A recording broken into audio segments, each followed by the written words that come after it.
Selamat pagi, saya Tiffany Valeria Alexandra dari kelas 10 MIPA 2 akan menjelaskan mengenai integrasi nasional dalam bingkai tunggal ika, yaitu ancaman terhadap integrasi nasional. Mari kita mulai. Pertama-tama, kita akan membahas tentang pengertian dari integrasi nasional.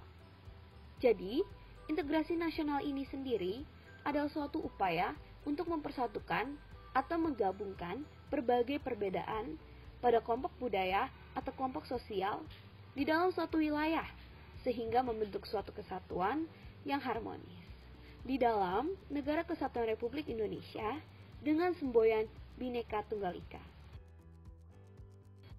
Jadi, dengan kata lain, integrasi nasional ini adalah hasrat dan kesadaran untuk bersatu sebagai satu bangsa, yakni bangsa Indonesia.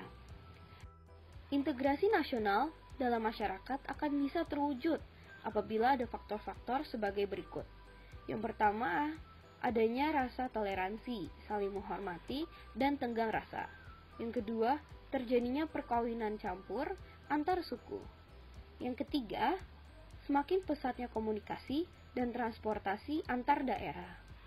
Yang keempat, meningkatnya solidaritas sosial yang dipengaruhi intensifnya kerjasama kelompok dalam masyarakat menghadapi kejadian bersama. Dan yang terakhir, fungsi pemerintahan yang semakin berjalan baik dan bijaksana, terutama yang menyentuh masyarakat bawah. Pada kesempatan kali ini, saya akan membahas mengenai ancaman di bidang pertahanan dan keamanan.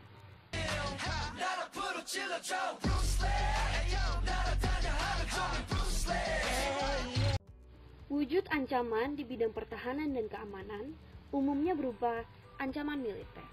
Ancaman militer adalah ancaman yang menggunakan kekuatan bersenjata dan terorganisasi.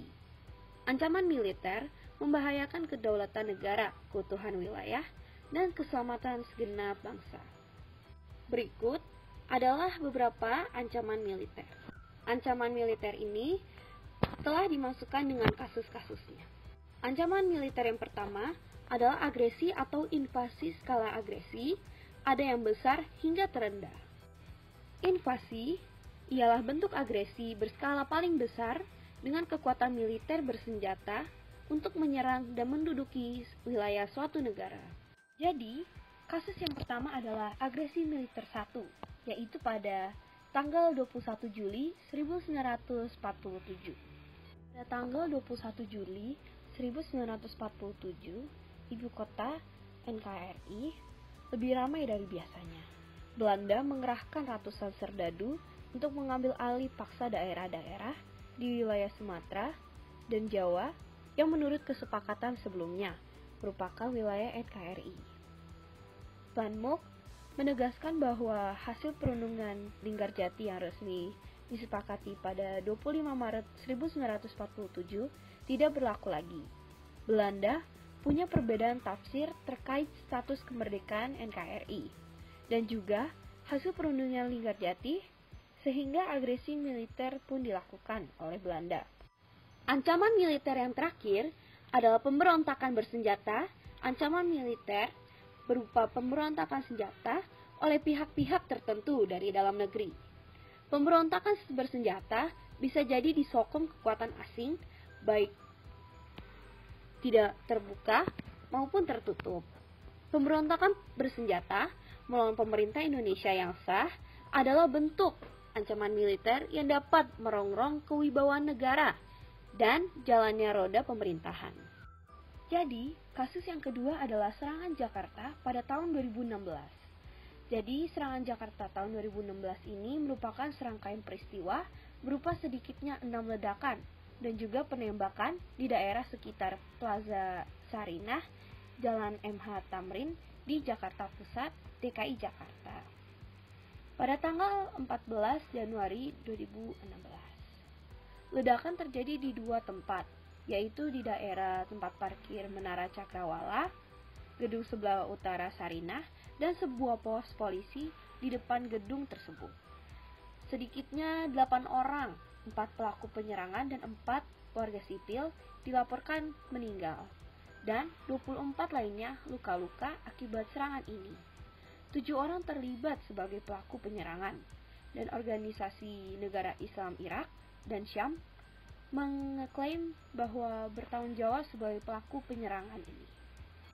Ancaman militer yang terakhir adalah pemberontakan bersenjata.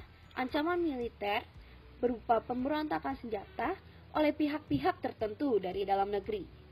Pemberontakan bersenjata bisa jadi disokong kekuatan asing, baik tidak terbuka maupun tertutup.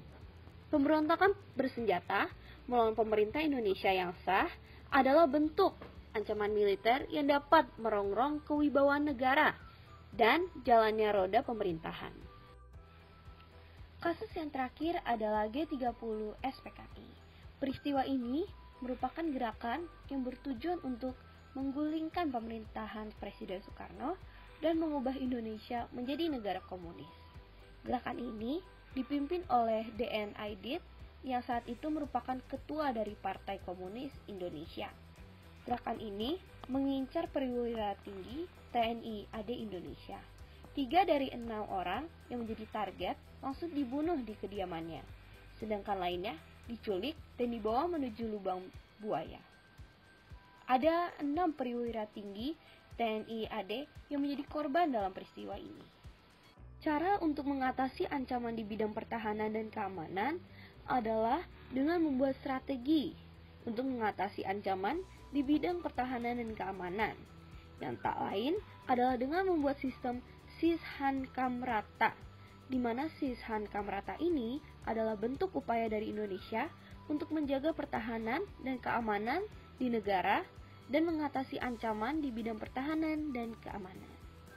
Selanjutnya, dengan selalu bertekad kuat buat menjaga keutuhan negara Indonesia dengan membangun sistem pertahanan yang kuat, di mana dengan sistem pertahanan kuat itulah diharapkan agar tidak dihancurkan dengan mudahnya oleh orang yang tidak bertanggung jawab. Oleh karena itu, dibutuhkan sikap menjaga kedaulatan dan keutuhan dari negara itu sendiri. Warga negara, kita juga bisa ikut untuk mengatasi ancaman di bidang pertahanan dan keamanan. Contohnya adalah dengan menjaga persatuan dan kesatuan, saling menghormati walaupun berbeda ras, suku, agama, dan etnis. Bisa juga dengan menjalin hubungan dengan sesama masyarakat. Terima kasih sudah menonton video saya. Semoga Indonesia kita dapat selalu kita lindungi dan perdamaian dapat selalu kita jaga. Demikian dari saya, semoga informasi-informasi yang telah saya berikan itu bermanfaat. Terima kasih and God bless you.